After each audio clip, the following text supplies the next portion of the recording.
Hey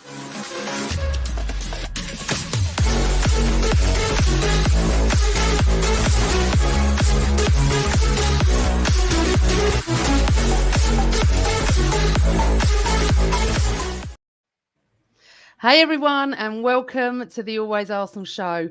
It has been such a week for me, so please bear with me. Before I introduce my two guests, I'm just going to explain a little bit what's happened. We've got a 9-month-old puppy who decided to eat something very, very dangerous on Monday evening and has been in vet hospital since then, and we picked him up an hour ago. So for those with pets, you'll understand how hard it's been not to have him here all week, and it has been worrying as well to make sure he's okay. So he's home, and you're going to have to bear with me because I'm all over the place. And that's why the podcast, thank you for sticking with me as well, is half an hour later. So let's get on to the main event of the night. Let's chat Arsenal with my wonderful guests. So welcome back to the show, Paul. How many times have you been back now? Is this your second or third time? Second show, this one. Yeah. It was after the Villa game, I think, the first one. Yeah, you haven't been on my post-game shows when we've lost, have you? You've only been when we've won. Not yet. Yeah, they're not easy to do, I'll tell you. I'll tell you about the Chelsea one in a second. And welcome to the show, Mr. Alan Alger, who I've wanted to get on from the beginning. So welcome to the Always Arsenal show. It's great to be here. And I have to be especially nice to you, don't I? Well, I've done you a favour today. Yeah. You have. So for anyone that doesn't know, week, so I wanted to, honestly, give two positives on the same day. And there's been a bit of personal stuff this week as well. So it's been one of those weeks that I don't know whether I didn't even know what night it was. So for anyone listening and watching, I have been literally touting for a West Ham ticket on Twitter, and everyone's been retweeting, and thank you so much. And I woke up this morning to a DM from Mr. Alger saying to me, "Do you still need a ticket?" So now I'm going to West Ham, but I'm not sitting with the Arsenal. We're going posh, aren't we, Al? We are indeed, yeah. For those that don't know me, my company the company that I work for, they own Betway, who are sponsors of West Ham. And while I was at the game last night against Frankfurt, one of the potential guests for Sunday pulled out, and I managed to DM you very late at night and thought, well, first thing you see in the morning will be that, and it's yours if you want it. So you're going to be joining a table with the very elusive Jeff Arsenal. I know, my mate his Jeff. Lovely wife Dion. And we'll have to sit on our hands, but I do that whenever Arsenal play West Ham. But we'll enjoy a bit of hospitality and hopefully a win. Well, I'm going to have a little drink. I don't drink at all. It's not my thing, but I'm going to have a little drink. Let's do it. Well, like pre-match, half-time, after? All the way through. I won't even know where I am. It's a bank holiday, so look. I know. Enjoy. Can stay out late. So I'm going to West Ham and I'm so excited. And yes, I'm going to have to be a princess and sit on my hands. And, please God, when Arsenal score, me and Jeff would just be like nudging each other, wouldn't we? or Al, whoever's sitting next to me, we're just like, oh. But I've done that before at West Ham, but not in the posh seats, right opposite where we'll be sitting. I had a couple of West Ham season tickets. And honestly, Al, I'm not joking, and Paul, I took my phone cover off. I took my phone screen thing off because I had Highbury. I didn't have red nails at the time. I didn't wear anything. I was in black. Yep. I even sung the Bubbles song and did everything. And 3/4 of the way through the match, bloke behind me went, "You're Arsenal, aren't you?" And I went, no, like that. But I don't know how they know. It's weird, isn't it? But it's physical reactions during a game. You just can't. Well, you can't stop yourself. You stop yourself saying stuff, but you cannot stop yourself moving or nudging. And he might have heard me like talking at half time to someone, but it was the Sanchez game. Do you remember when he scored about 23 goals? And he was like, and I remember saying, and I can't swear on here, I remember saying, "Oh, for God's sake, Sanchez has scored again." And like we were looking at each other, probably gave it away. Probably gave it away. Bad acting. Oh, I'm not an actor. I'm not. Was that the one where he did the little step over and then dinked the keeper afterwards? Yeah. I think even Oxlade-Chamberlain scored that day, didn't he? He did. Yeah, he did. Do you know what? It's weird because you get to know if you watch them regularly, and obviously I watch West Ham as regularly as I do Arsenal, probably don't miss a minute of each season. And it's when they play each other, I always and I'm hoping I bring it to this, show tonight, but I usually have a good idea of what's going to go on between the two. And in that game, I was very confident we beat them because they were on a real downturn of form at the time. And I know they had players out. And it's actually very, very similar to what's happening this weekend, but albeit for different reasons for West Ham. We're going to get there. We're going to get there. I'm just going to say, well, welcome to the chat, everyone. Thank you for coming back. My last show was actually about 2 weeks ago, I think, because obviously I was at the United games. I didn't do a post-game show. I did a show with Mark Goldbridge, who is a massive Man United fan and a massive YouTuber with like 1 million followers. And it was just fantastic. And I cannot tell you the response I've had to that show. So I want to say thank you for everybody. I mean, I've got all these Man United fans following me now. They were all in the chat. Mark was absolutely brilliant and he really enjoyed it. And he doesn't collab with anyone, no one. And he just, we'd been on a pod together before. So I thought I'd ask him to come on. And he was right. Well, his prediction was Arsenal would win 2-0. We didn't, obviously, but we won. I said 2-2, so I thought we'd be too tired from Chelsea. Now, let's just have a little, because I haven't done a show, and I know other people have done shows and we've spoken about it, but I want to talk about it. So when we went to Stamford Bridge that night, I can honestly say, hands on heart, I was dreading it. Paul, were you dreading it, or did you think we had a chance? No, I didn't. I went on Rich's show actually and did a Chelsea preview before the game, and my prediction was a 2-0 Chelsea win. I just coming off the back of those 3 defeats, I didn't see where the next goal was coming from the team. We were really struggling to create anything, score goals, and it's not been the best of away grounds for us, is it, over the years? So, yeah, I didn't see anything other than a Chelsea win. It completely blew me away. Actually, the game and the way it panned out, it was just a crazy game of football, which for the neutrals must have been a really, really good game to watch. I hated every second of it, apart from the last couple of minutes. It's interesting you say that, but Alan, when I was watching it, I was like, because I expected a loss, I wasn't stressed. Pretty relaxed. Yeah, I was quite relaxed, which is unusual for me, but I was quite relaxed. I didn't give us a hope. I have to tell you, and I'll say this again, that my other half came in the kitchen at 6:00 that night and went, I think we're going to win 3-2 or we're going to win 4-3. I went, are you absolutely mental? Swear on my life. He went, no, I'm just going to put it up because he's watching. And it's exactly what he said. I predicted an Arsenal win either 2-3 or 3-4, wasn't far wrong. You weren't, Carl. And I literally, honestly went, are you off your head? I mean, we've lost 3 on the trot and you want us to go to Stamford Bridge and beat Chelsea. Obviously he was right. And thank God he was. He was amazing. What did you think, Al? Well, I predicted the same. What did you say? Well, we were going to win. Yeah, I was on the Footballistically podcast, and at the end they do the predictions. And do you know what? I was absolutely confident we would win. I didn't feel one bit of stress during the game. And how often can you say that with Arsenal?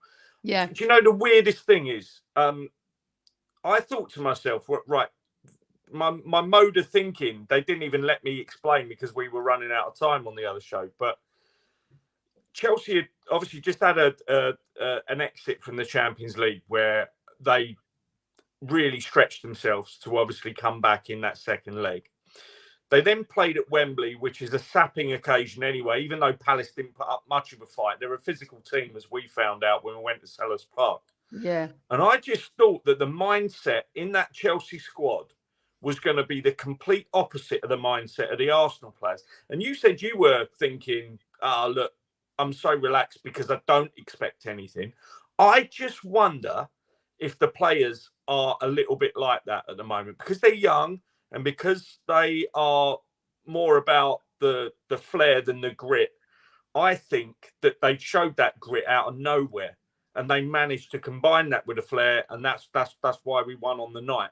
And yeah, little bits of luck went our way, and obviously you never say you're absolutely certain of outcomes and what's going to happen in matches because it's such a low margin sport. But I really honestly thought that we would do something that night. And the weirdest thing is that when the team sheet came out, My brother sent it to me and said, God, this is such a weak lineup. I can't really get to grips with us getting anything out of this game. Let's hope we get a point and then beat United. And I just still thought, whenever you think the Arsenal lineup is absolutely terrible, that's when they shock you. It's those medium games that we're struggling with at the moment. And as I say, I mean, you can never completely tell. But I sort of breezed through that game and really enjoyed it, and sort of thought, well, this is just what I expected. But it is sod's law that we've gone off 3 games we should have won on paper. And have got a little bit behind, but everything turned out all right in the end.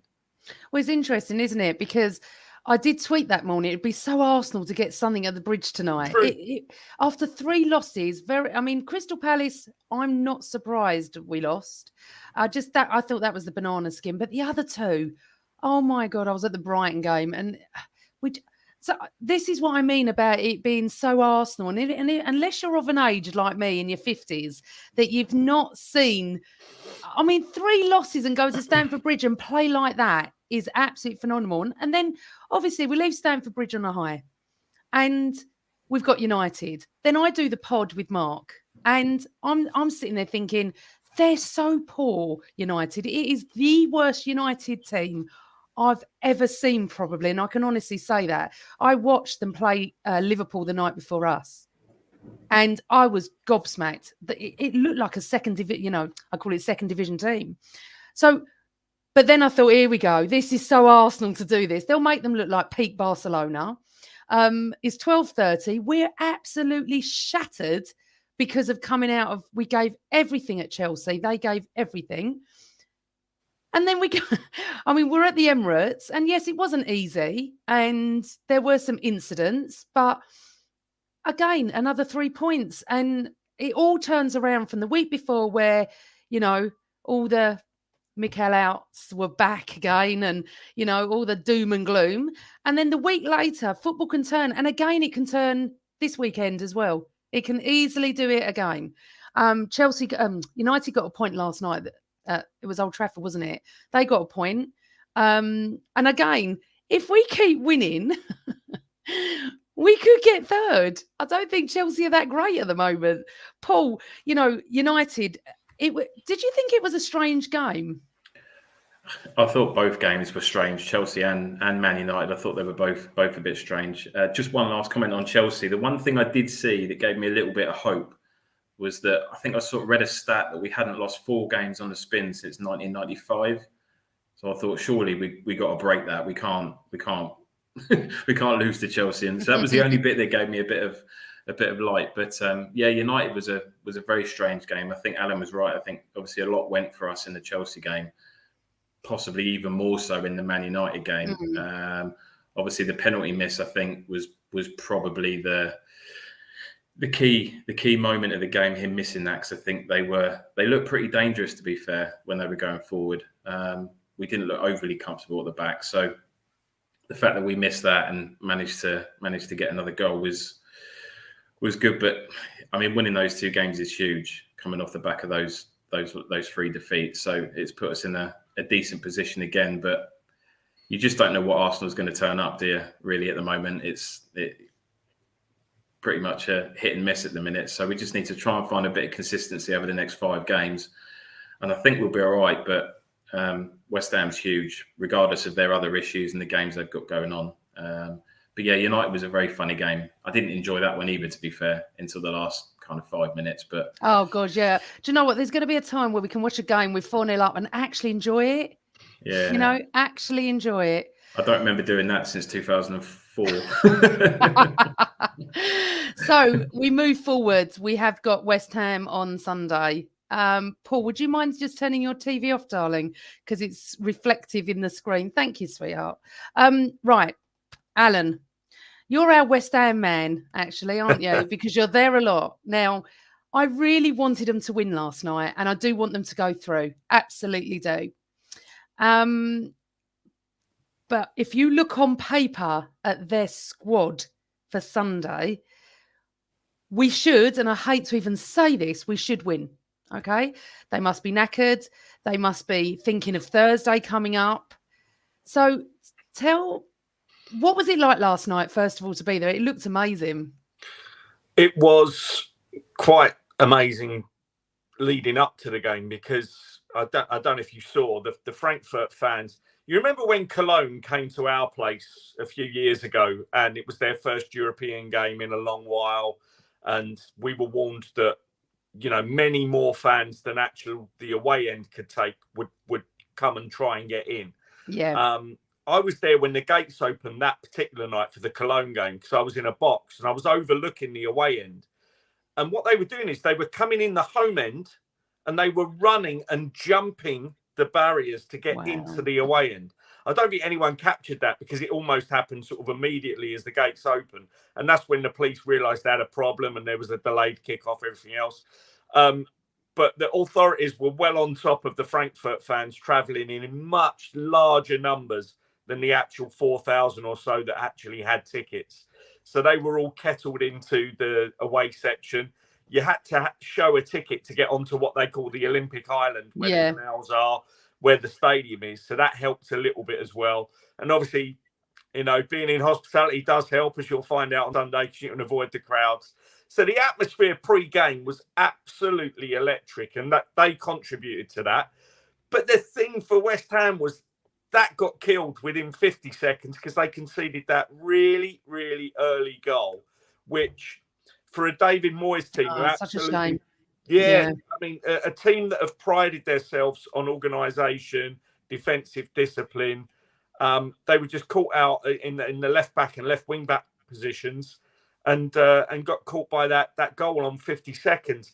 The atmosphere, and listen, I mean, we can comment on atmosphere as Arsenal fans, because we know, if we're being honest, that our home atmosphere has only really just started to pick up this season, because we're there's a different vibe, and we can talk about that. But West Ham fans, as much as they've said that they don't particularly like the layout of their stadium, the one thing I'll say is every game I go to, they try and make noise. They try and get behind the team, and they do support the players. I know they've had their odd sort of demonstration down the years, but they do support their players.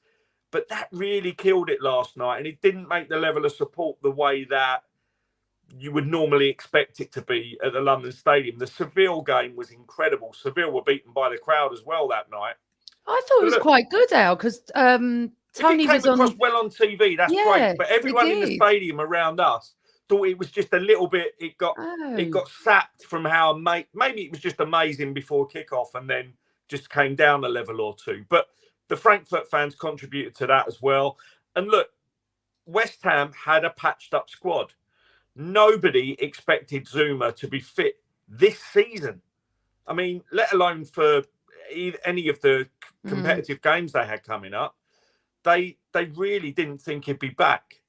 But, and we'll go back to Stamford Bridge here, but Stamford Bridge on Sunday, not last week, Sunday, and there was a key incident in that game. Craig Dawson, he fouls on the well, I thought it was on the edge, but I didn't even think it was a foul. But he gets sent off for obviously denying a goal scoring opportunity. It's a penalty to Chelsea. But the key thing for Arsenal that I tweeted at the time was that was their one remaining centre-back, because we thought that Zuma was out. So Zuma comes back, plays with him last night, because he's not suspended for that game. But when we come to Sunday, Dawson's not allowed to play. There's no chance they risk Zuma between the two legs. Diop is injured. Ogbonna is long-term injured. They have 0 centre-backs available for Sunday. Now, that's the big thing. And that's why, I mean, you've just said leading into this segment, when do we ever have an easy, we're 4-0 up, let's relax? I'm predicting that this weekend. You will probably you will probably see a quite relaxed Arsenal team here. And that, obviously, coming from me, that's no disrespect to West Ham, because I'm there every week. And, you know, as you said earlier, they're almost my second team now, because I get to see them so much. Yeah. I'm fully behind them from a company point of view when they're not playing Arsenal in the other 36 games of the season and their cup matches. But look, we are absolutely playing them at the right time. the home game was at the right time as well at the Emirates. They were missing 4 of their back 6 for the Emirates game.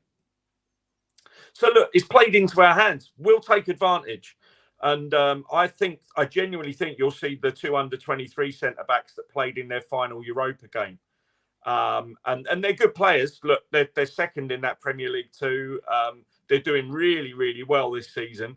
But to come in against an Arsenal side that will try and hopefully knock the ball about in front of them, I doubt they'll risk Declan Rice. So I think you might see Mark Noble in front of 2 quite young centre-backs. I think you'll see Yarmolenko up front, who's not the most mobile. He's had a few good games lately. I think their lineup will play right into our hands at the weekend. And as long as the players don't get this into their heads or listen to this show, then we'll be just right, because they need to go there with the right attitude at the weekend. But if they do, I fully expect us to score 4 or 5. Really? Absolutely. Yeah. See, this is what I've got a problem with. We go to Chelsea, and most of us didn't expect to win, and we tore them a new one. And seriously, we should. I agree with you, Alan, everything you've said. I 100%. Yeah. All my West Ham fans have already said to me, I'm probably not going to go because we're just expecting a loss. But this is so Arsenal again to make this hard. Paul, you know where I'm coming from, don't you? I mean, yeah, we're going to go there. We've just beaten 2 top teams. It's important again. I think this is our 5th cup final to go. I've lost count. I think it's 5 games to go. Forget I know it sounds funny, but forget the importance of winning. The importance of winning is the 3 points. We don't care who we win against. We've just got to win every game to be able to go to White Hart Lane and be able to get a draw if we have to. But would this be so Arsenal to make it hard on Sunday? And they've had a week off as well. Yeah, it's we only ever beat ourselves, don't we? If we turn up like Alan was saying with the right mentality, then we'll be fine. But it's just, I mean, these kids haven't been under this. They haven't been in this position yet. The pressure that's on these next 5 games, and what it means to, I hate the word process, but the project that we're currently going through. How important these next 5 games are, and it just. I think Bukayo Saka, he embodies the spirit of this Arsenal team, doesn't he? The way he stepped up with that penalty against Chelsea after what he went through for England in the summer, and then doing it again against Man United just shows what this kid's all about. Absolutely, yeah. So yeah, I am expecting a relatively comfortable game, but there's always just that niggle in the back of my head, just like you just said. It could be Arsenal. And if we do not get 3 points, it will only be because of how we've turned up and how we've played. But it's a huge game. If we win Sunday and we beat Leeds, I fancy us to be okay going into the last 3 games. But yeah, we've got to start with West Ham. Take each game as it comes. And it would be nice to have a nice easy game, get a couple of goals nice and early, first 20 minutes or so, and just be able to relax a little bit and enjoy a game of football would be nice. And if we can get 3 or 4 goals, like Alan was saying, I think obviously our goal difference is not quite the same as Tottenham. I think we're 8 goals behind, I think. So it would be handy for us, I think, if we can get a few goals, keep a clean sheet. But yeah, I'm kind of nervously excited about the game, as I have been with all of the other games recently. But yeah, I do fancy us to win. I just hope we turn up properly with the right mentality. I've seen us go there, Paul, and be like outstanding, like the Sanchez 4-1, and I've seen us go there. We were in our peppermint kit. It was a midday kickoff, and we were atrocious. And I don't know what year. It can only have been a few years ago. Yeah, Declan Rice scored the only goal. Yeah, we lost 1-0, didn't we? The year before that was the worst 0-0 I think I've ever seen. We stunk the place out that night. But look, you had the Freddie win as well, if you remember, in between, where Freddie was in charge. That was another great win. And you mentioned that I think it was one of their first seasons there was the 4-1.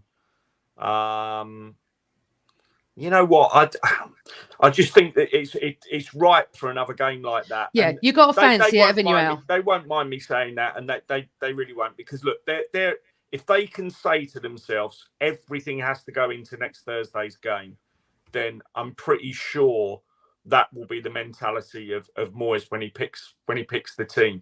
They put out quite a weak team at Chelsea. Just Chelsea didn't take advantage of it, and Dawson pretty much had to do all the defending on his own.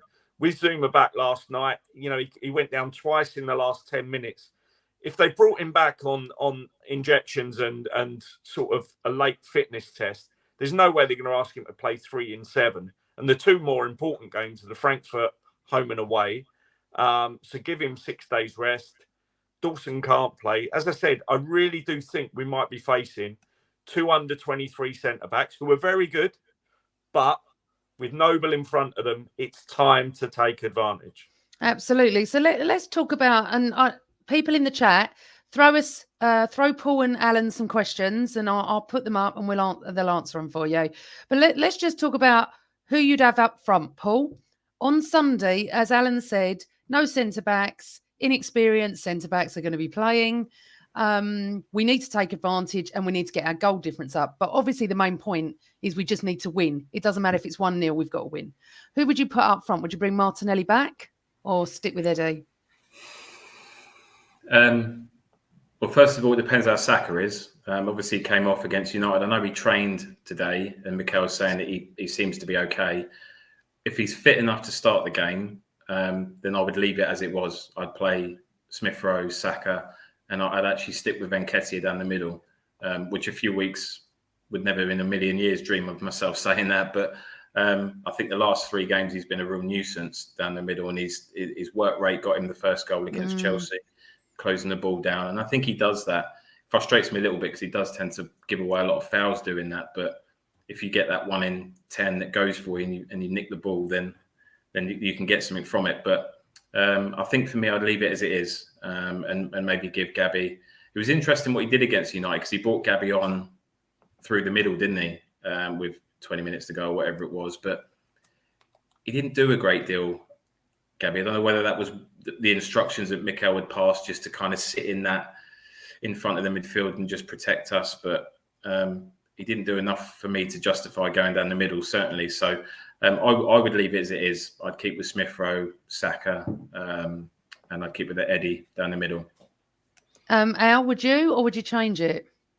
I mean, if you just look purely at the numbers, then Saka and Smith Rowe we have to try and get them into the starting lineup by any means. I think it's absolutely ripe to be giving Saka a rest and getting Pepe on, maybe even at half time if the game's won. And I'm talking quite confidently about this game. But look, Pepe's future has been speculated about in the last few weeks. But whatever he's done or whatever he hasn't done to cement a place in the team, I think this is an ideal game for him to go in and mix it up and be that fit player that hasn't had the minutes this season, and see exactly what he can do. Because I think the one thing that he has got is just that speed and bit of an unpredictable nature that might throw West Ham off the scent. And also, just going back to Nketiah, and I'm fully agreement with Paul there that if you're saying now you want him to start, I mean, a few weeks ago I was calling him a top half League One, bottom half Championship player, which his stats did actually say he was. If you couldn't get in the Leeds team that were top half Championship, and the numbers that came back from their analysts were sort of saying we can't get him in a top half Championship team, and that wasn't that long ago. We've had enough evidence that he has been that Carabao Cup player that will score the odd great goal, but probably can't be relied on. But the amazing thing about the Chelsea and United game is exactly what you said. He came into those 2 games with the pace and determination to be that man pressing up the front. And I bet you that Chelsea and United scouted the Lacazette Arsenal, the one that doesn't have that pace and power, and that he has to drop in and almost complement the midfield, because you're asking your wingers or your wide players to go in and do that chasing in the middle. Takes a lot out of the team. And you can imagine that Chelsea then thought, bloody hell, we're being pressed from the side here. And that led to the first goal because of the way that he was there with that determination. So pace kills, as you know, the great Clive AFC says, and I really do sort of believe that. And that's why I think Nketiah surprised those two teams. Yeah. We won't get away with it for that much longer playing him, though. And that's no detriment to him, but I just don't think he's of the level. And as soon as sides start working out that, okay, it's the pacey Nketiah today rather than the slightly slower, more physical Lacazette, as soon as people start scouting for him, I think that surprise element will be gone and his contribution will lessen. So maybe one more week of him. But look, teams will work him out soon because we know they will, because he's not of the quality. But what a contribution. And look, I hope he gets a move. And if he gets a move into the Premier League, he'll go with everyone's best wishes. But he's not for us long term. No, but I know what you're saying about teams working him out, but I don't think they can work him out because of the pace. But I just wanted to go to a question, and this is for you, Al. Thanks from David Ziegler over in the States. Do you think West Ham look past this match towards their Europa second leg next week? Or do they still get up for a local derby, which is something we haven't discussed? We all think they're going to just focus on Thursday, but their fans are still going to want to beat the Arsenal, aren't they? David, it's a great question. I actually think there's two elements to this. One's the very jokey element that I had with all the ex-West Ham players last night in the hospitality saying, surely you don't want Tottenham. You'd much rather Arsenal than Tottenham getting fourth. So there's that element maybe in the heads of the fans, and the fans that sort of dislike Tottenham more than they dislike Arsenal. There's another element to that, and that's the professionalism that David Moyes has instilled in this West Ham team. West Ham used to be a bit of a team that everyone said, oh, yeah, well, they turn up for the odd game every now and again. They talk about the Academy of Football, but they don't really do anything. They don't achieve anything. David Moyes has changed that mindset at West Ham.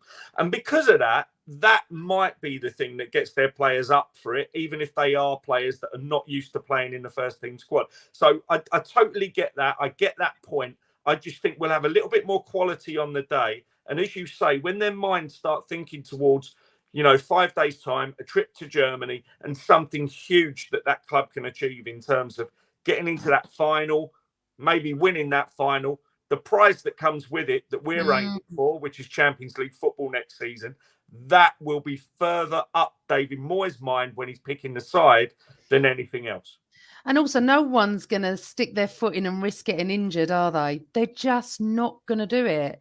You would think that.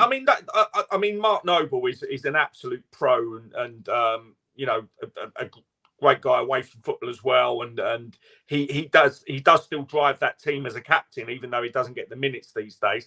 I don't really expect him, if he is out there with the captain's armband back on again, to be saying to players take it easy or not demanding that they do go full into tackles and things like that. I just think that it'll just play into our hands just that little reduction in quality of the team that West Ham put out this weekend. And I think that's the key to this game. Yeah, no, I agree. I think it's actually one that I'm feeling quite positive about. Have I made you more confident now? No, because I've always got that little element, Al, that, you go to the bridge, we don't expect it. If any other team went to West Ham on Sunday, who wouldn't want to play West Ham this Sunday? Seriously. No, I said, people moaned at me because they thought I was trying to be, I don't know, giving excuses for West Ham. I get accused of being a fan of them because I'm at their games all the time. But honestly, the Emirates game was exactly the same. I was there with a few mates. I was like, I watched both these teams. I know how that lineup looks for West Ham. They're missing 4 of their you would call their back 6, including the 2 central midfielders. We'll win this tonight. We'll win this. I know we need a bit of luck on the night, but this will be an even weaker West Ham team we face on Sunday. So it's down to us, isn't it? David, thank you very much for your question. We have another one. I like this. I'm going to ask you this, Paul. Thanks from Adam Park. Do you put Tomiyasu on the right and stick Cedric at left back, or stick with the struggling Tavares on the left and Tommy on the right? That's if Tomiyasu's fit, because Arteta's not sure if he can play a full game yet, isn't he? That's a good question. I'd be tempted to play him, but I wouldn't want to see him play 90 minutes. I would like to see him maybe try and give him an hour and then bring Cedric on. In terms of left back, I think there were some good elements of Tavares. We've seen he's a bit obviously suspect defensively. He's a bit erratic at times, but I think what Mikel does is he sticks with these players and he continues to play them. And so I think he'll play Tomiyasu from the start, but I think Tavares will also start, and I think Cedric will probably come on after an hour or so for Tomiyasu, just to give him. You want to get some minutes in his legs ahead of Leeds at home and then obviously Tottenham away. So ideally we want to have a fit Tommy going to Tottenham, really. So I'd like to give him as many minutes as he can possibly take between now and then. I would start Tommy and I'd keep with Tavares and see how he gets on. See how he gets on. He looked sharp when he came on against United. Obviously, Ronaldo put one in on him straight in the last couple of minutes. But he looked sharp when he came on. So you'd like to think that they've given him a bit more time anyway to maybe implement him back into the first team squad anyway, given the problems that he's had over the last few months. So I'm hoping that he's ready, but I'd like to see him start.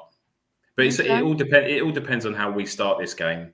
I think if we can get an early goal, if we start right, which I know is a bit of a cliche because you want to start all games quick, but this is important I think it's just one of those games that the longer it goes, the more nervous everybody becomes, including the players, that you're going to end up walking out with a 0-0 or something stupid like that. So if we can get a goal up first 10, 15 minutes, then I think everybody relax, and I think Alan will be right. We'll end up winning 4-5-0, I think. Oh, we get an early goal, I think. Yeah, I agree with you on that. Adam, thank you for your question. This is an interesting one from Lynn Simpson. So Lynn said, I watched Moyes' press conference this afternoon. He was asked if he would play some of his youngsters, and his reply was, not against Arsenal, Al. Well, he hasn't got a choice, has he? I mean, if he doesn't, then what is he going to do? He's going to ask Zuma to maybe play half fit and then ask him to play 3 in 7. I mean, it's just the logical conclusion. He can't play Dawson. He can't play Ogbonna. He can't play Diop. So he'd be asking Zuma to play on his own. And if he's saying he's not going to play the kids, then that means he'll stick with Cresswell and Johnson either side. They're not used to being centre-backs either side in a 3. So even if it does play out that I'm wrong, it's factual that there's only 2 centre-backs at the club that are fit and able to play. And they're the 2 under-23 centre-backs, Atleti and I forget the name of the other one, but they both played in the last Europa League game. So look, I mean, he may have said that. It may be a bit of kidology. I would be astonished if he asked Zuma to play on his own and play 3 games in 7 days. I would be absolutely astonished. Might so bring his him only on. other option, Go on.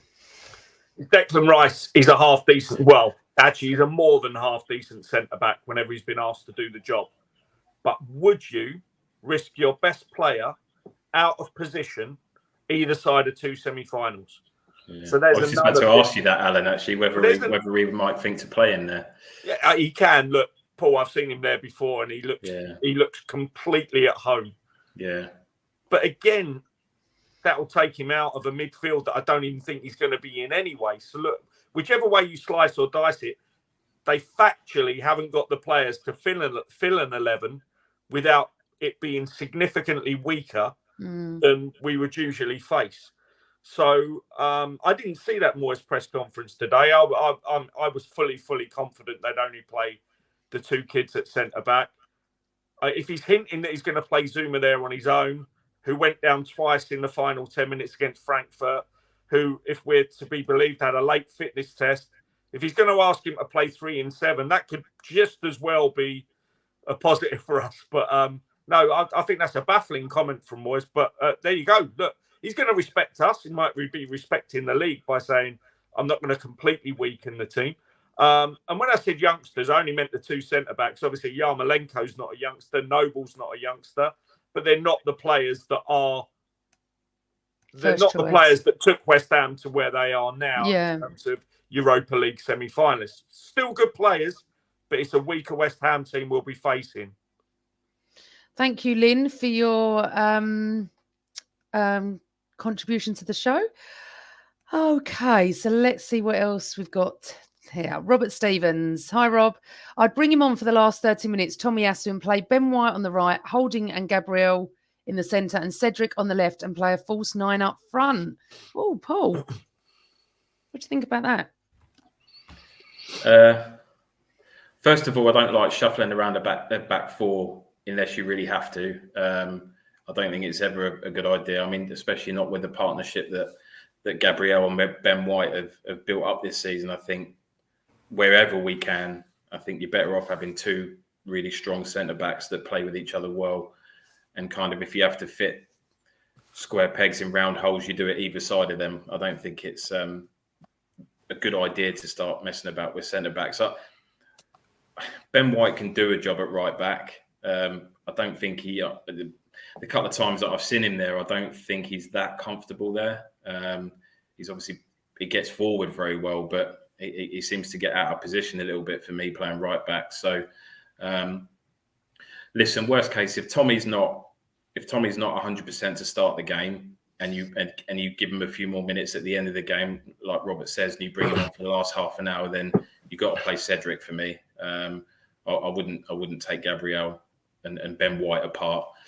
And in terms of the false 9, I think I'm with Alan on this. I think it's one of those games that we've got to try and be a bit ruthless. And I don't think in terms of sitting back and playing false 9s, I don't think is going to help us achieve that. So for me, I'd like to see us be a bit more, what's the word?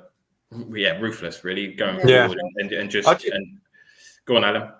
No, I was sorry to interrupt, but I was just going to say, I hope Arteta has scouted this properly as well and knows that they're suffering and knows.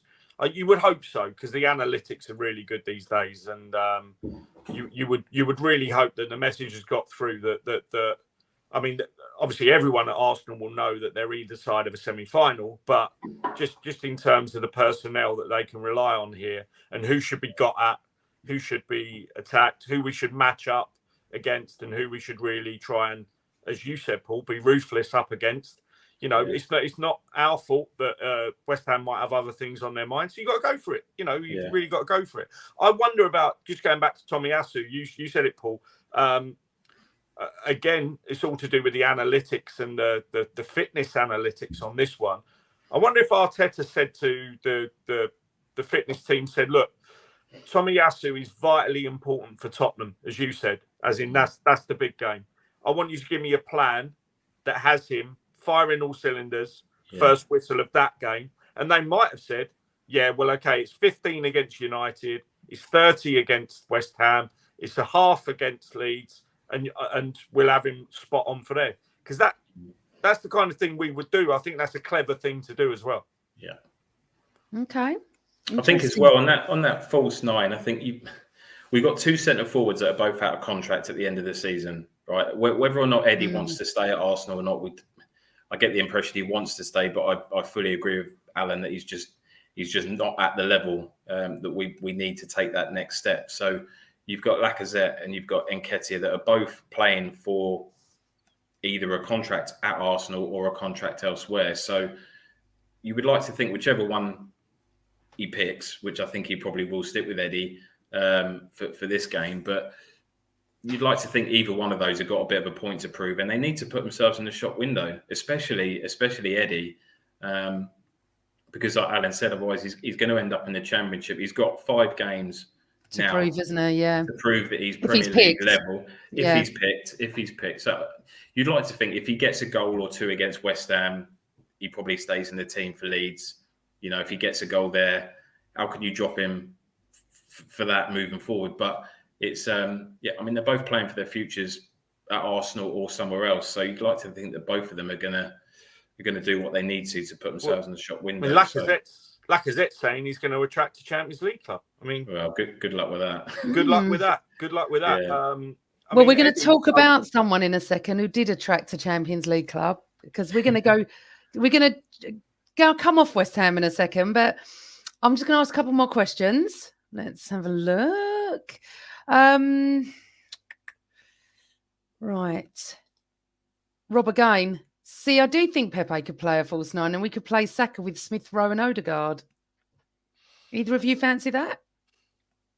I mean, we've talked about how do you solve a problem like Pepe, in terms of him being our most expensive ever signing and not reaching a level where you could even sort of face up to that when you talk to fans of other clubs and say that he's justifiably our record signing. Look, that's the fact behind the scenes. That money has been paid now. He's got to go and do it. And by all accounts, every noise from the club says that we're about to draw stumps on him and say, okay, didn't work out. And that happens to the best of clubs. Don't worry about that. But some of the people saying let's persevere have said, because he is so unpredictable, because he does like getting shots in from unorthodox places on the pitch, just let him run about a bit. But I don't think we're there yet with him. But I actually bizarrely think it could also work as well. But I don't think Mikel Arteta is gung-ho enough as a manager. I mean, he makes mistakes, and we can come on to that in a bit, but I don't think he makes mistakes where they're so obvious, like, I'll just throw them out there and they'll get on with it. Okay. Right. Thank you, Rob, for your question. Thank you, Gunners Raven. He said, hi, Amanda, another great night with your guests. Why change a winning formula? Keep the momentum going. I've always said never change a winning side, but that's down to whoever's going to be fit, fatigue, everything. We shouldn't have any fatigue. We haven't played this week. I just want to go back to one of the questions I saw from Uncle Melvin. Where is it? Okay, so thank you, Uncle Melvin. If we don't start on the front foot on Sunday against a very weakened side, would the manager be to blame? Well, I think that just quickly, because I know I've answered the last question as well, but I think that just sort of relates to the point that I said. I hope Arteta has scouted this properly and knows the situation that West Ham are in. So, yes, I think he would be. Absolutely. And, it is so interesting because obviously I did a lot of podcasting with Kev Campbell, and me and Kev are on the same page with this. It's always the players, Al. Well, 90% of the time, because Arteta will set them up. He can't actually kick a ball on the pitch. He can't actually defend, score a goal, blah, blah. He tries. He does try. Oh, I love watching him because where I sit, he's right opposite me, and it's amazing. What because he's desperate to get on the pitch, Yeah. And I know what Melvin's alluding to, because would the manager be to blame to set up? Yeah, wasn't it against Southampton? He played Xhaka left back, and it wasn't the right thing to do, or was it Brighton? I can't remember which one. I think it was Southampton. He made a mistake, held his hands up, and changed it the next game. But Paul, this old adage, isn't it? Like, who do you blame if we lose a game, and who do you praise if we win a game? I praise them both when we win a game, and I have a go at them both when we lose a game. Listen, it's a weird one. The first thing I'll say is that if you need to try and G a set of players up that are fighting for Champions League football for the first time in 6 years with 5 games to go, if you've got to try and motivate them to go out on the pitch and start a game right, then there's something wrong. Yeah. Fundamentally, behind the scenes. I don't get the impression that the players will do that. I think these players have shown on numerous occasions this season that, along with the manager, there's a very united feeling amongst the squad. I think we can all see that from looking outside and looking in. But yeah, I mean, listen, it's a share of the blame, isn't it? It's a team game, and the management is part of that team. So he has to do his job to make sure that the players go out there with the right mindset, and the players have to implement that. So if they don't, listen, we don't know what Arteta says to the players before they leave. We'll probably find out at the end of the season when we watch this Amazon documentary. It's going to be incredible, isn't it? Yeah, I'm looking forward to that. There's a lot happened to us this season, so it's going to be interesting that. But yeah, I mean, they're all to blame, aren't they? because let's face it, the manager's not going to go out there and say, take it easy. It's a weak West Ham side. No.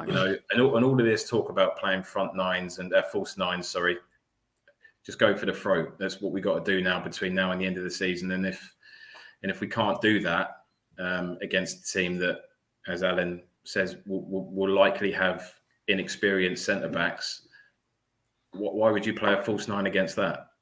You got to get at them straight from the first kick. So, yes, I think the manager has to take a share of the blame if the players don't go out there with the right mindset. But you shouldn't need to. These players shouldn't need that kick up the behind at this point in the season with what. But at any point, though, Paul. No, at any point, yeah, absolutely. When they cross that white line, Absolutely. If you need to G them up for anything, they should be playing for that club. I've never understood a manager having to do that.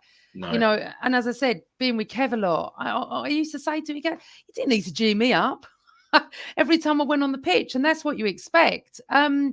Okay, so let's do some predictions for Sunday. Alan, what do you reckon? I reckon 5-0. Really? Wow. That's the confidence. I like that. I'm going to write this down so I don't forget. Okay. Paul? I do fancy us to score some goals, and I'm going to go 3-0. Yeah, that's my prediction as well, funny enough. So me and you, Paul. I hope Alan's right, by the way, because those 5 goals would give us a real boost going into the rest of the season. To be fair, I don't care if it's 1-0 and we get 3 points. Honestly, don't care. Of course not. Most important, isn't it, getting 3 points? What's all your predictions, Gooners, in the chat room, and I'll put them up. Exactly, Phil Macker. Just want 3 points. I honestly think 100% that. Obviously, we all do, I suppose. I think it's at the point of the season now where almost the performances go out the window a little bit, don't they? And it's just about getting results now in the next 5 games, and whatever we need to do to do that, then we just have to do it. It's not going to be pretty. Do you know what's weird? The one game that's like bothering me a bit, which is weird, is Newcastle away. That's going to be a really tough game. Yeah, really tough game. It's really bothering me. But look, 3-1 from Lynn. We got 4-1 from Robert. Laurie, David's wife, says 1-0 to the Arsenal. Good, nice and confident. Right, Alan. So for those that don't know Alan, he's a regular on the podcast Football-tastically Arsenal with Boyd Hilton, Josh Landy, sometimes Jeff Arsenal as well. I love all the guests. I love listening to it. But I was driving to work last week, and I'm honest, I was literally banging my steering wheel, listening to Boyd, which I've already had words with him on Twitter about, and weirdly agreeing with Josh Landy, which I rarely do. And Boyd wasn't letting him speak. So the crux of the conversation was this, and it is quite a conversation most Gooners have, Al, and we'll come to your bit in a minute. Boyd was saying, who on earth would have left us in January with no striker? Yeah.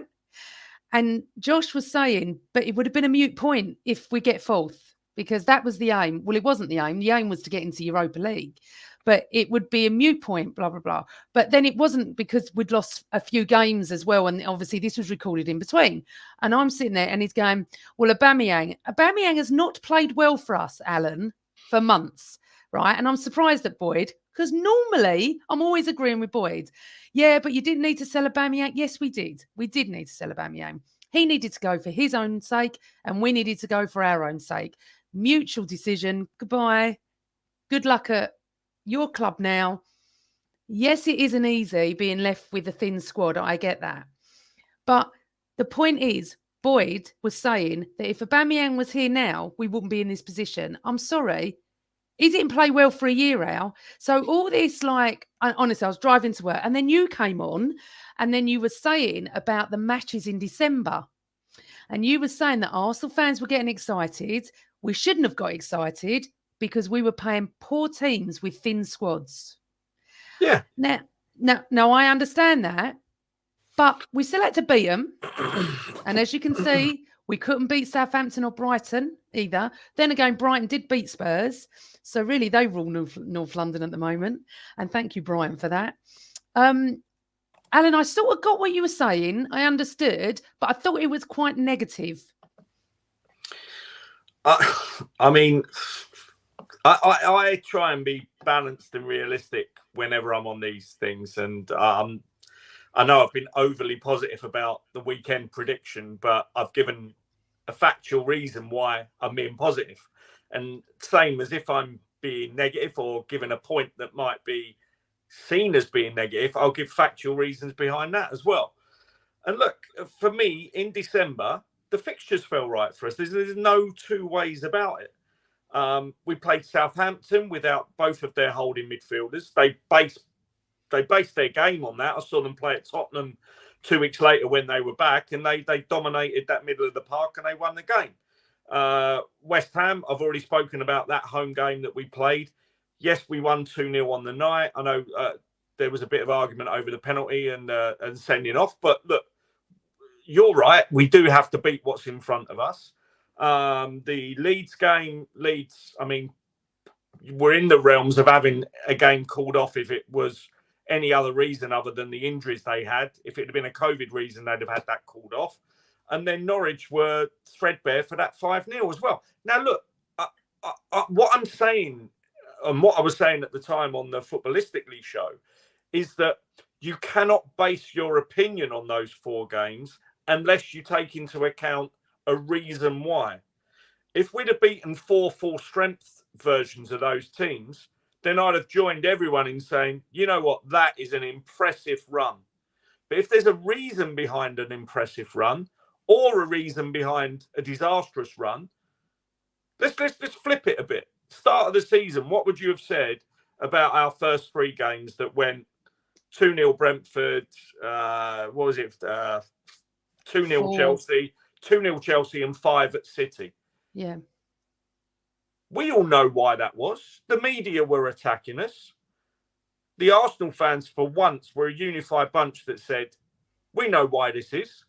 We'll be better than this. We don't know how much better than this will be, but we'll definitely be better than this. And all I did was the reverse of that, saying, look, December was the opposite of the start of the season. It was 4 games on the spin where everyone was going mad about us. The media flipped their position again and was saying, will Arteta get a new contract and all that guff that was there. I'm just saying, you know, a lot of the time, there's reasons for the ultra negative. There's reasons for the ultra positive. As football fans, we want to be emotional and we want to enjoy it. And that's right. I mean, do that in the stadium. But if you're asked onto a podcast or a show like this to give an opinion, then I think you've got to back it up with like the facts of the matter at the time. And the facts of the matter at the time at the start of the season were that we were absolutely suffering, and that's why we lost 3 on the spin.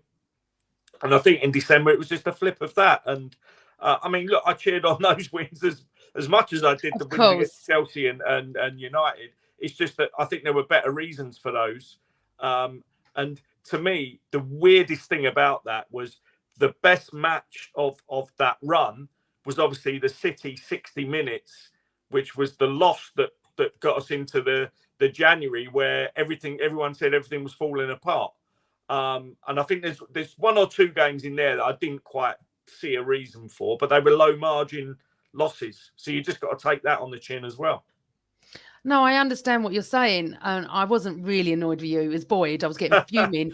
And the thing is, I said it at the beginning. I'll say 2 things now, right? There's going to be more twists and turns. I said it after Southampton. I didn't expect to win against Chelsea, to be honest. I thought we'd beat United, but I didn't think we'd win against Chelsea. There'll be more twists and turns. And the fact is as well that Aubameyang needed to leave. And this is exactly what I said. He'll have a honeymoon period. And Lynn Simpsons has just said it.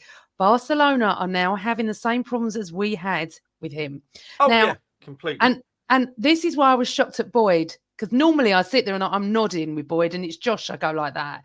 But if he thinks, I think he was just desperate because we'd lost, you know, Lacazette wasn't doing it, thin squad, you know, up front, we didn't have a striker. He was hanging on. But what I wanted to phone the show and go, Boyd, he hasn't done it for a year. He's not going to do it. He'll have a little nice honeymoon period at Barcelona and bang. And I agree with you, Lynn.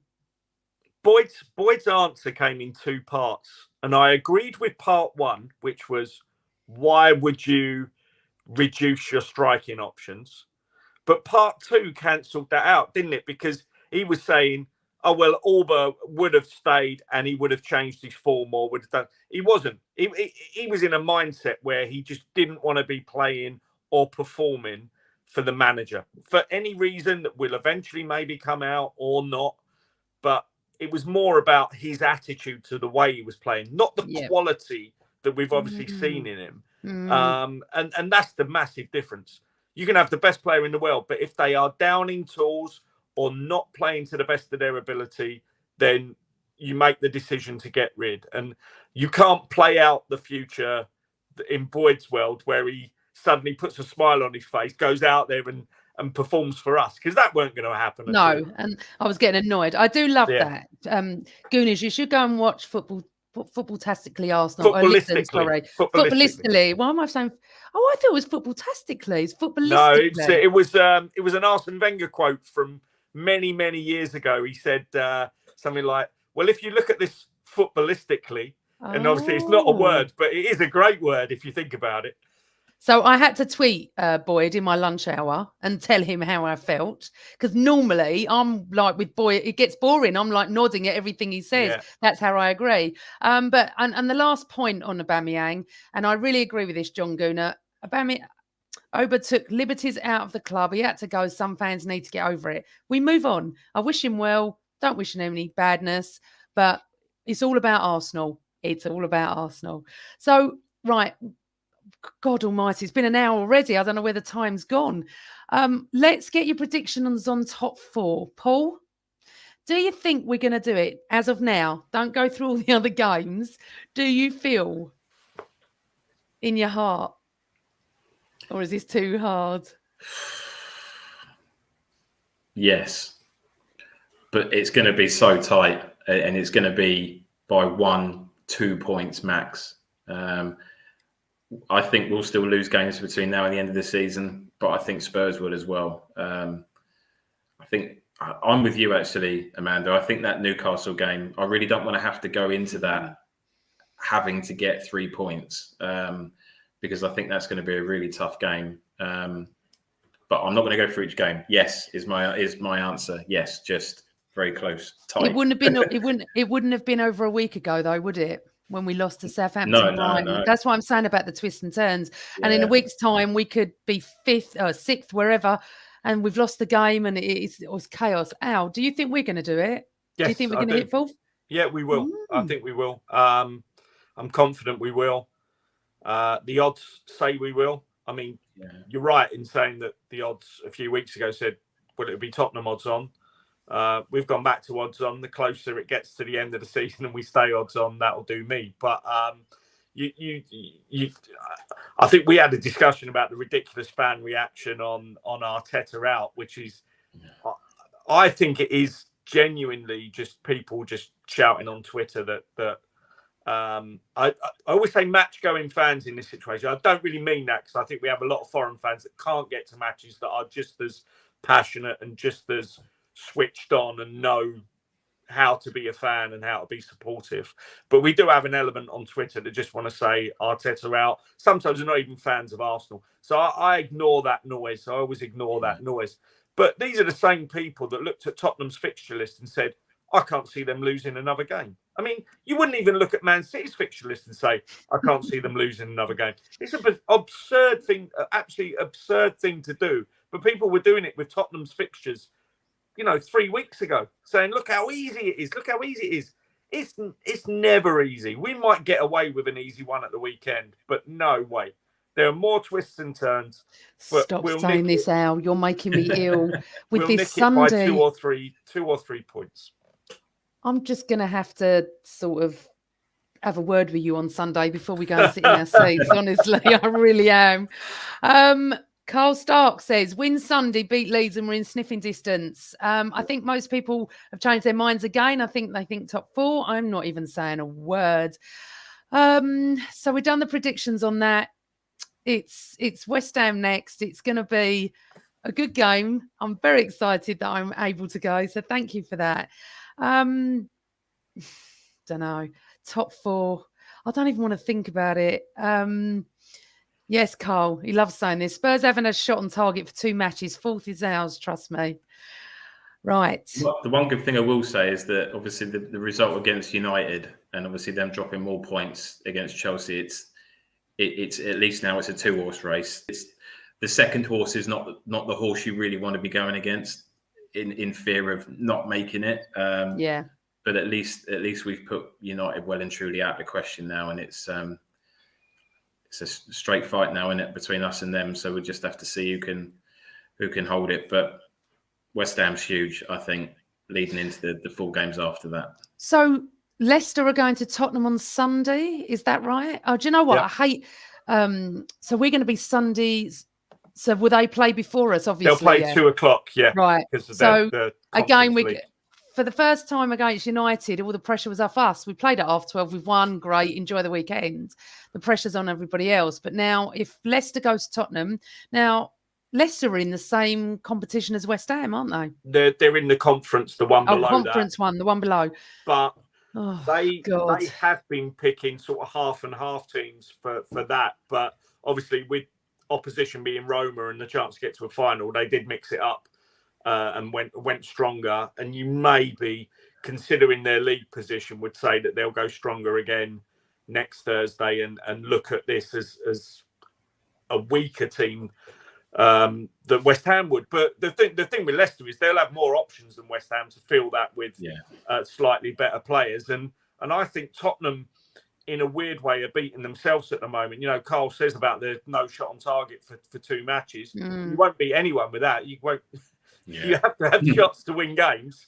So I hope Brendan Rodgers comes up with some kind of masterclass that he can pull off at the Lane at the weekend. But the big thing for me is that Liverpool are still in the title race. Yeah. And albeit having loads of other games around them, that game at Anfield, I just don't see how Tottenham win that.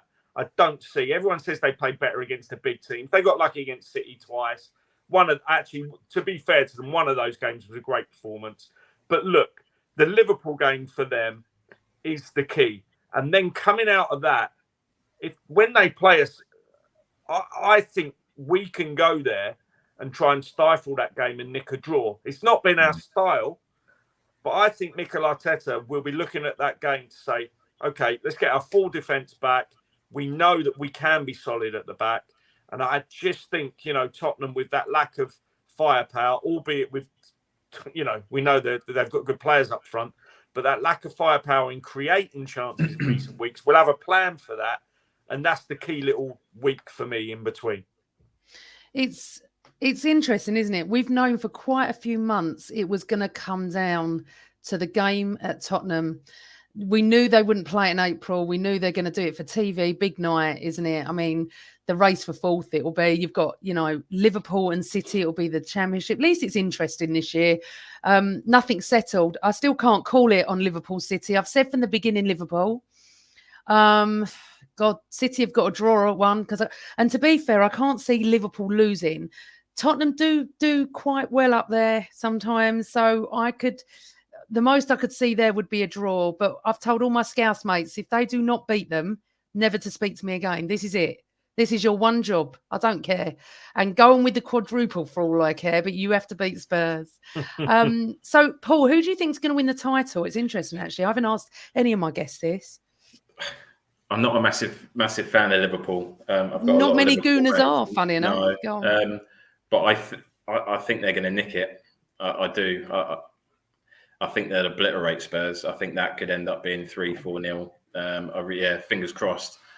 Maybe I'm a bit biased saying that, but I don't know why. I've just got a feeling that Liverpool coming back from the points deficit that they've come back from, it's a word that likes to be used in football, but momentum seems to be with them. And I know City are a really good side. They're obviously both in the semi-finals of the Champions League, so they're both still fighting for other trophies. But yeah, I've got a funny feeling Liverpool are going to nick it. I've also got a funny feeling Leicester are going to get something against Spurs. I don't know why, because I know that they're in a similar position to West Ham, but I don't know why, whether I'm just being naive, but I've got a funny feeling Leicester are going to get something against Spurs. Really? Al, do you think Leicester can get anything? I just think it'll be maybe a narrow defeat for Leicester at the weekend. That'd be even more annoying. I just think Tottenham might nick that. I mean, as I said, they can't go another game without reversing some kind of shot on goal and making sure that they do actually have chances in the game, and it just might be enough against a slightly weaker Leicester team. We've got a much better chance of getting 3 points at the weekend than Tottenham have. I just think we both might, and that'll obviously rumble it on for another week. I think the Liverpool game is key. They'll still be fighting, and City have a really difficult. I think they have the back-to-back games. They host Newcastle, who are so free from their relegation worries. They're almost like on this cloud of looking towards next season and playing with a bit of freedom. And when you're chasing a title, however good you are, and City are brilliant, let's face it, that might just trip them up. And then Wolves away, you don't want to be going there wanting 3 points before the end of the season, because they suck the life out of games sometimes at home. I think that Molineu's seen less goals than any ground this season. So City are going to maybe get less chances in those two games than they would have done in any games this season. I'm like Paul. I don't like Liverpool. I respect Liverpool as a club more than I do City. And that's why I'm happy for City to win things, because it doesn't affect me when they do. When they play Chelsea in a Champions League final, yeah, fine, I want you to win it. If they play Tottenham in a Champions League final, of course you do. But they don't affect me like that. I don't feel any real animosity towards them to say I want, if it's not Arsenal winning the league, you want it to be someone irrelevant, and I class them as irrelevant. No disrespect. No. Completely agree with that, Alan. Completely. I've got it's hard for me. I've got loads of City mates and loads of Scouse mates. I'm just not getting involved. One thing that did, and before I let you go, and I will let you go soon, but one thing I did notice on Twitter today was a song by Louis Dunford. Has anybody seen this? I can see a few people in the chat room, and it's reminding me, actually. We do need an anthem. You got Bubbles at West Ham. You've got the Tottenham one. You got I Love You'll Never Walk Alone. I mean, it's just an amazing song, and we need it. And he's got the most amazing song that I think it's called Angel. I don't know. Yeah, the Angel. Yeah, the Angel. And if you turn a few words in, our hearts will leave you never. The Arsenal forever will be our home. I love it. And we're trying to get Arsenal to play it. It's a big thing, actually. He's got loads of gooners saying we want this before the team run out. So you never know. If you look at the EP cover, it's actually got, I don't know who it is, but there's someone on the cover wearing an Arsenal shirt, a 1970 Arsenal shirt. So he's obviously got. Is he an Arsenal fan? I don't know. He is he? Yeah. Okay. I think I know his mum. Do I know his mum, Alan? Or not? Well, do you know what? I think the big thing we've got to do is get in touch with Arsenal's most improved performer this season. And I'll tell you who that is. It's the announcer, Pete. Yeah. The new guy they've had this season. I was criticising him on the Footballistic League because I said, they've handed this over to someone a bit too young. It doesn't sound right. He's not getting his words right. And, he's reading out the teams wrong. And I said, look, I'm all for giving kids chances, and I say kids, I mean, he's in his 20s. And he listened to Footballistically, then got in touch with me with the loveliest message ever, just saying, look, I'm doing my best at the moment. And, thanks for your feedback. And I felt terrible. So now I've got this ongoing thing with him where I send him a message like before and after a game where I'm like, mate, you were brilliant again this week. And by the way, I think Arsenal should be employing local kids from the local community to do jobs at the stadium. Because we lost loads of that, didn't we? We had like back office staff that you could go, you knew their names. So I was in a bit of a quandary there because he'd been in touch with me. I'm going to send him a tweet of this song and say, you've got to play this. But I'm in agreement with the account TikTok. I don't know who that is, but he's obviously quite vocal on Twitter. He was saying we shouldn't change the words because there's a big thing. Like You'll Never Walk Alone has changed the words to get Liverpool shoehorned. They've owned it. And there's a big debate, and I'm just looking at it because it's really kicked off. So many want it stayed the same, so want it changed. I just think the anthem's beautiful, and I think it would suit us whether it changed or not. And I get that because there's no mention of Liverpool, is there? There's river across the Mersey, so I get that. But look, we need something. They've had how long to bed that song in, and that is now an anthem. I mean, In 20 years' time, if we're looking at this show, saying the Twitter campaign and what we've just said now got it to be something that's just by automatically associated with Arsenal, then that'll be incredible. But the bedding in period for these songs, you know, with Wonder of You and the rubbish they've tried to enforce on us down the years, do not get me started on Sweet Caroline. It's never a football song in a million years. Well, you know what? I used to hate winning during that period. I used to hate it because it took the life out of the wins that we'd have at home. It's that bad a song. Funny. Awful. It gets the crowd going. It's a great song. It's not a football song. It reminds me more of rugby. But if Louis' mum is who I think she is, and I think it's what's her name? Linda Robson. I think it is. Oh, is it really? Oh, I think so. But I could. She's a big gooner as well. Yeah. They are gooner. They are gooners. I've heard her talk about her son Louis. And they are Arsenal fans, and I'm putting 2 and 2 together here, but I could be completely wrong, and it might not be her son, but he's all for it. And if it is her, so they are all gooners. But let's get Pete onto it, because he's a great Pete guy. Onto it. And I've done a blogs on it already. Performer this season is the home announcer. See, I think Arsenal I tagged Arsenal. Everyone has today to try and get them to even acknowledge it. And actually, John's just said his mum is Linda, not Robson of Birds of a Feather. I watch her on Loose Women, and she often talks about Louis, her son, who's a writer and singer. So if it is brilliant, he is a gooner, and he's going to be up for that. So anyway, me and you, Al, we cannot sing on Sunday, but we need everybody in that away end to be singing.